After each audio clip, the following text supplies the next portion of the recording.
35 years. That's how long I worked nights in New Jersey hospitals, sacrificing my body and soul for my children. And at my retirement party, in front of everyone I cared about, they called me worthless. But what they didn't know was that I'd already planned my revenge, and it was about to destroy everything they thought they knew about their mother. If you've ever felt undervalued by the people closest to you, this story will give you chills. Hit that like button if you believe karma comes for those who deserve it, and subscribe, because we're diving deep into the most satisfying revenge story you'll hear today. My name is Deborah, and for 35 years I wore scrubs like armor. Not the pretty kind you see on TV shows. Mine were faded from countless washes, stained with the evidence of lives I'd helped save. My feet knew every inch of those hospital corridors in Newark, from the ICU where I held dying hands, to the maternity ward where I welcomed new souls into the world. I was 23 when James left us. Michael was 5, Lisa was 3, and I was pregnant with what would have been our third. The miscarriage came 2 weeks after he walked out, leaving nothing but divorce papers and a note that said I was too focused on everyone else's problems. The irony wasn't lost on me. The man who abandoned his family blamed me for caring too much about others. Those early years were brutal. I'd work the night shift from 7 p.m. to 7 a.m., sleep for 3 hours, then wake up to get the kids ready for school. My body existed on coffee and determination. I remember standing in grocery store aisles at 2 in the morning after my shift, comparing prices on cereal boxes while my bones ached with exhaustion. Every penny counted. Every coupon was a small victory. But I never complained. Not once. Because I had something to prove. To James, to the world, but mostly to my children. I would show them that a mother's love could move mountains, that sacrifice had meaning, that hard work created opportunities. I was wrong about so many things. The first sign came when Michael turned 16. I'd saved for months to buy him a used Honda Civic for his birthday. Nothing fancy, but reliable and safe. When I presented him the keys, wrapped in a bow I'd made from ribbon saved from Christmas presents, his face fell like I'd handed him garbage. "This is it," he said, not even trying to hide his disappointment. "William's dad bought him a BMW for his birthday. This looks like something a poor person would drive." The words hit me like a physical blow, but I swallowed my hurt and smiled. "It's reliable, honey. It'll get you where you need to go." "Yeah, to the poor kids section of the school parking lot," he muttered, but he took the keys. Lisa was no better. At 17, she'd started working at a boutique in the mall, and every conversation became about how embarrassing our life was. She'd hide in the car when I picked her up, sliding down in the passenger seat of my beat-up Chevy like she was riding with a criminal. "Mom, why can't you drive something normal?" she'd complain, her voice sharp with teenage venom. "Everyone else's parents have nice cars. You look broke." The thing is, I was broke. Every dollar went to their needs, their wants, their futures. College funds, school trips, prom dresses, sports equipment. I said yes to everything and no to myself. I wore the same winter coat for 8 years. I cut my own hair. I hadn't bought new clothes in so long that my scrubs were practically falling apart. But they didn't see the sacrifice. They saw failure. The grocery store incidents were the worst. I'd perfected the art of couponing, turning it into a strategy that could stretch our food budget for weeks. I had a system, organized by expiration date, store layout, double coupon days. It was mathematical precision born from necessity. But every trip became a humiliation parade. Michael and Lisa would trail behind me in the aisles, rolling their eyes as I compared prices and pulled out my coupon organizer. "Don't embarrass us, Mom," Lisa would hiss under her breath when the cashier took too long processing my coupons. "We're not poor, are we?" The question stung because the answer was complicated. Poor in money? Yes. Poor in love, in sacrifice, in dedication? Never. But they couldn't see the difference. Christmas was always the hardest. I'd spend months planning, saving, searching for deals that would let me give them everything on their lists. I'd work extra shifts, pick up overtime, skip meals to stretch the budget. The joy of giving was the only thing that got me through those brutal December hospital shifts. But the Christmas when Lisa was 19, something inside me cracked. I'd found a beautiful necklace at an estate sale, real silver with a small sapphire pendant. It had cost me 2 weeks of lunch money, but I knew Lisa would love it.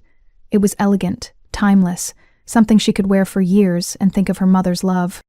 She opened it on Christmas morning, glanced at it for maybe 3 seconds, then tossed the box aside like it was junk mail. "Next year, don't bother," she said, not even looking at me. "You never give us anything good anyway." The room went silent. Even Michael looked uncomfortable. But Lisa just picked up her phone and started scrolling, dismissing not just the gift, but 35 years of sacrifices she'd never bothered to count. I told myself they'd mature. I told myself that someday they'd understand what I'd given up for them. I told myself that children need time to appreciate their parents. I was wrong about that, too. The years that followed blurred together in a haze of night shifts and quiet disappointments.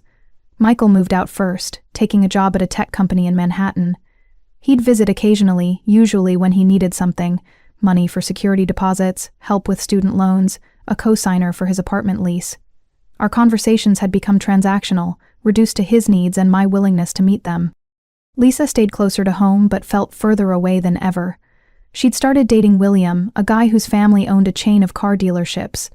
Suddenly, our modest life wasn't just embarrassing, it was evidence of my failures as a provider. She'd bring William around for dinner and I'd watch her apologize for our furniture, our neighborhood, our life. "My mom's always worked really hard," she'd say, her tone suggesting this was somehow a character flaw. "She's never been good with money." Never been good with money. The woman who'd stretched every dollar until it screamed, who'd fed and clothed and housed them on a nurse's salary for 35 years, wasn't good with money. The nights were the hardest. After 12-hour shifts dealing with death and desperation, I'd come home to an empty house and try to understand where I'd gone wrong. I'd raised them to be independent, successful, confident, but somehow I'd failed to raise them to be kind. My coworkers noticed the change in me. Alicia, who'd worked the ICU with me for 15 years, started asking questions when I stopped talking about my children with the same pride I'd once carried. "How are Michael and Lisa?" she'd ask during our break. "Fine," I'd answer, staring into my coffee like it held answers. "Just fine." What could I say? That my son treated me like an ATM? That my daughter was ashamed of the woman who'd sacrificed everything for her future? That I'd worked myself into exhaustion for 35 years, only to discover that my children saw me as a burden rather than a blessing? So I'd just nod and change the subject. The planning for my retirement party should have been exciting. After 3.5 decades of caring for others, I was finally going to rest. The hospital was throwing me a celebration. Colleagues from every department wanted to honor my years of service. Diane from administration had asked if my children would like to say something at the ceremony. "They'd be honored to," I'd said, because that's what a proud mother says about her accomplished children. I spent weeks planning what to wear, how to do my hair, what I'd say in my speech. For the first time in years, I felt like I had something to celebrate. My sacrifice had meant something. I'd helped save lives, comforted families, made a difference in the world. Maybe my children would finally see that too. The weeks leading up to the party, I allowed myself to hope. Maybe this would be the moment when Michael and Lisa recognized what I'd built, what I'd accomplished, what I'd overcome. Maybe they'd finally understand that their mother was someone worth celebrating. I should have known better. The night before the party, Lisa called to ask what she should wear. Not to congratulate me, not to express pride, but to make sure she looked appropriate for the cameras that might be there. Michael texted to confirm the time, adding that he could only stay for an hour because he had dinner plans. Still, I told myself this was progress. They were coming. They were going to be there for me. I was wrong about that too. The retirement party was everything I'd dreamed of and everything I'd feared, all at once. The hospital's main conference room had been decorated with photos from my 35 years of service. Me as a young nurse, fresh-faced and optimistic. Me receiving awards for outstanding patient care. Me mentoring new nurses who'd become my closest friends. My colleagues had filled the room. Alicia gave a speech about how I'd trained half the ICU staff. Dr. Thompson, who'd been my supervisor for 20 years, talked about my dedication and compassion. Doris from the maternity ward told the story of how I'd stayed past my shift to help deliver twins during a blizzard. For 2 hours, I felt like the woman I'd always wanted my children to see.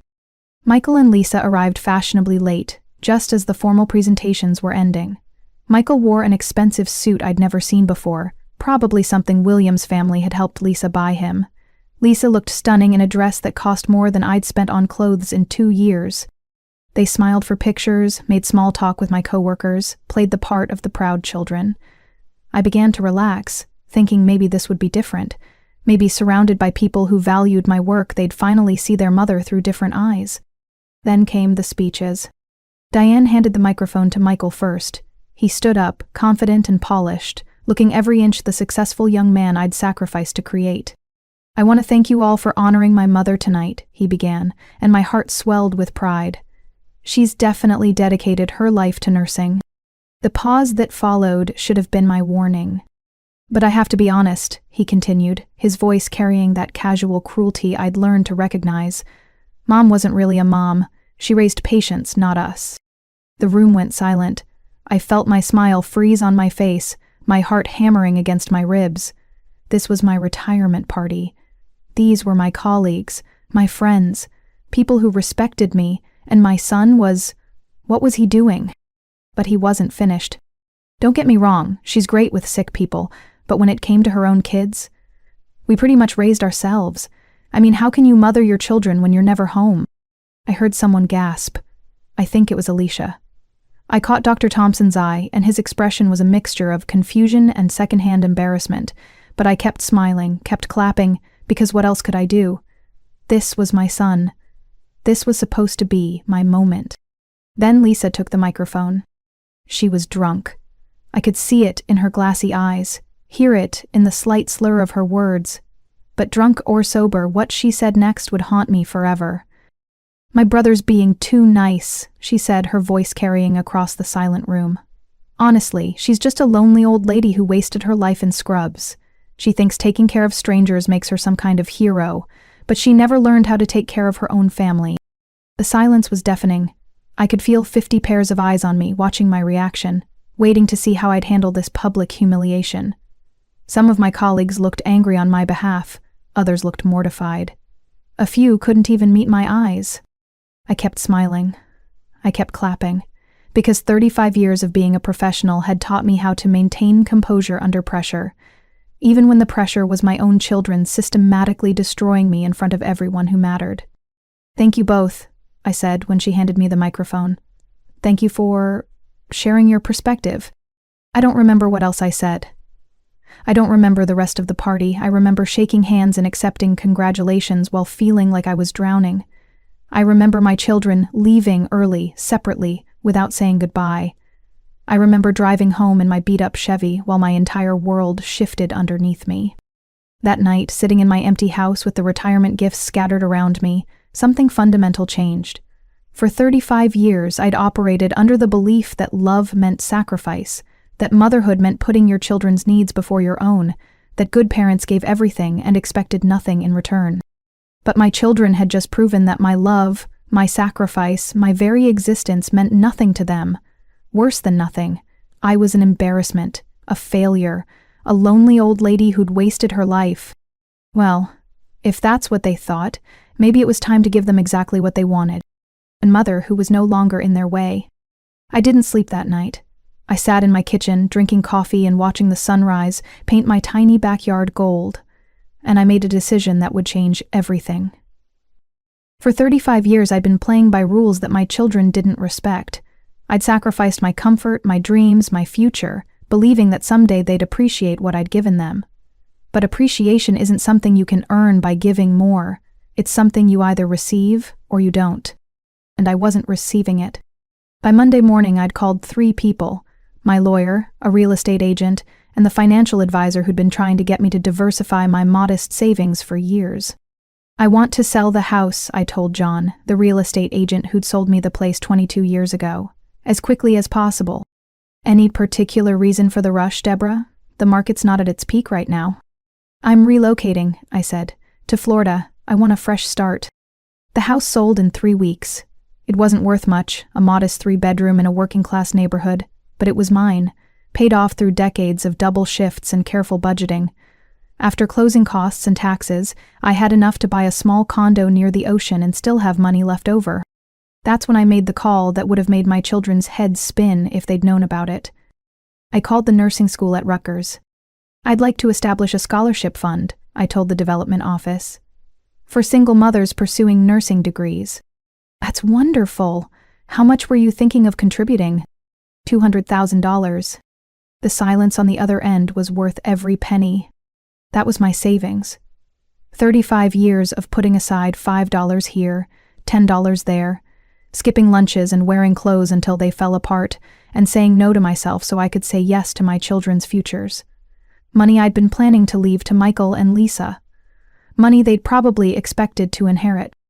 Money that was now going to help women like me, women who worked nights and sacrificed everything for their families, women who deserved to be seen as heroes instead of embarrassments.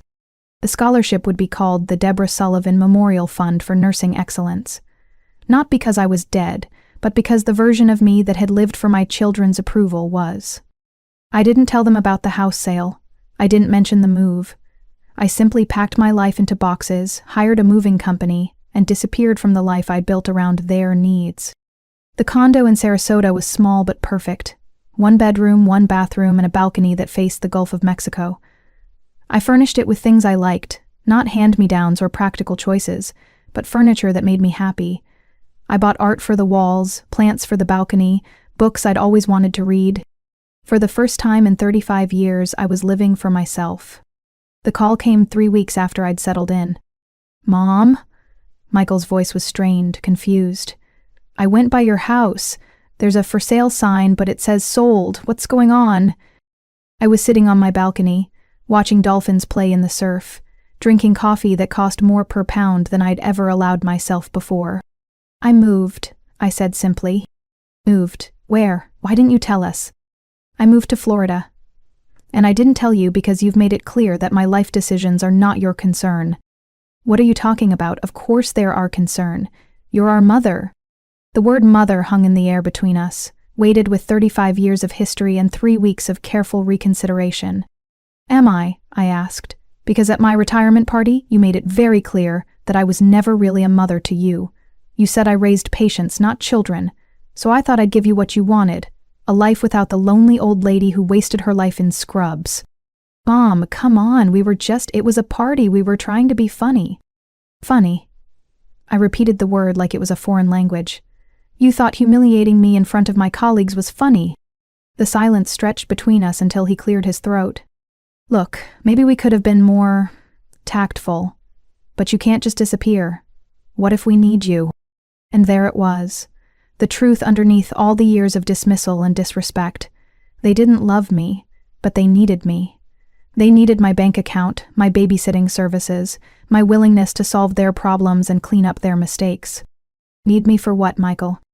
"Well, I mean, Lisa's getting married next year, she'll need help with the wedding, and I'm looking at buying a house. I was hoping you might co-sign the loan." I started laughing, not the bitter laugh of a broken woman, but the genuine amusement of someone who'd finally seen the joke. "You want me to co-sign a loan for you? After you publicly announced that I was never really a mother to you?" That's different. That was personal. This is business." "No, Michael, there are consequences." Lisa called 2 days later, her voice shrill with panic. "Mom, what the hell is wrong with you? Michael said you moved to Florida without telling us, and you sold the house? What about our stuff in the basement? What about family Christmas? What about respect?" I countered. "What about the 35 years I spent working myself into exhaustion for your futures? What about the fact that you called me a lonely old lady who wasted her life?" "I was drunk. People say stupid things when they're drunk." "Drunk words are sober thoughts, Lisa. You said exactly what you've always thought about me." "That's not... Look, maybe I was harsh, but you're being dramatic. You can't just cut us off because your feelings got hurt." "I'm not cutting you off. I'm simply choosing to live the life you've always said I should have lived, one focused on myself instead of on children who see me as a burden." "We don't see you as a burden." "Then why have you spent the last 15 years telling me I wasn't good enough? Why have you been ashamed of everything I've worked for? Why have you treated every sacrifice I made like it was a personal failing?" The silence that followed was answer enough. "When William and I get married," she said finally, her voice small and desperate, "we're going to need help with the down payment on a house. We were counting on you. You were counting on the lonely old lady who wasted her life in scrubs." "Mom, please." "Please what, Lisa? Please continue to fund the lifestyle of a daughter who's ashamed of me? Please keep sacrificing so you can keep talking?" "It's not like that. It's exactly like that. And I'm done." That was 6 months ago. 6 months of mornings that begin with coffee on my balcony, watching the sun rise over water that stretches to the horizon. 6 months of reading books, taking walks, volunteering at the local animal shelter, making friends with neighbors who see me as Deborah, the interesting woman who moved here from New Jersey, not Deborah, the walking ATM. I've learned to paint watercolors. I've joined a book club. I've started dating a retired teacher named Joseph who thinks my nursing stories are fascinating, rather than evidence of misplaced priorities. He brings me flowers and opens doors and tells me I'm remarkable. It's been 35 years since someone told me I was remarkable. The calls from my children have become less frequent and more desperate. Michael's loan application was denied without a cosigner. Lisa's wedding planning has hit financial roadblocks. They've both tried guilt, anger, bargaining, and threats. None of it works anymore. Last week, Lisa sent me a long email detailing everything I was destroying by my selfishness. Their futures, their relationships, their financial stability. She ended by saying I was the worst mother in the world, that I'd ruined their lives, that they'd never forgive me. I printed the email and put it on my refrigerator, next to a photo of the dolphins I see every morning, and a thank you note from the first recipient of my nursing scholarship, a single mother of 3 who's starting her 2nd year at Rutgers. My children spent 35 years teaching me that I didn't matter. It took me 6 months to learn that they were wrong. I matter to the women who will become nurses because of my scholarship. I matter to Joseph, who holds my hand during sunset walks on the beach. I matter to the dogs at the shelter who wag their tails when they see me coming. I matter to the book club ladies who argue with me about character motivations and save my seat every Tuesday. Most importantly, I matter to myself. This morning, as I sit on my balcony, watching the dolphins play in the surf, I realize something profound. I'm not angry anymore. I'm not hurt or disappointed or desperate for their approval. I'm simply free. Free from the exhausting cycle of giving everything and receiving nothing. Free from the constant ache of loving people who see that love as weakness. Free from the woman who worked herself into the ground, believing that sacrifice alone would earn her children's respect. My phone buzzes with another text from Michael, probably another plea disguised as an emergency. I glance at it, then set the phone aside and take another sip of my coffee. The sun is painting the sky in shades of pink and gold. The dolphins are dancing in the waves. My coffee is perfect. My morning is peaceful. And my life, finally, after 35 years, is my own. They wanted a mother who wasn't in their way. They got exactly what they asked for. Sometimes the greatest revenge isn't hurting someone back, it's finally choosing yourself. If this story resonated with you, hit that like button and tell me in the comments about a time when you had to put yourself first. Subscribe for more stories about justice, karma, and the power of knowing your worth. Because sometimes, the best revenge is simply living well.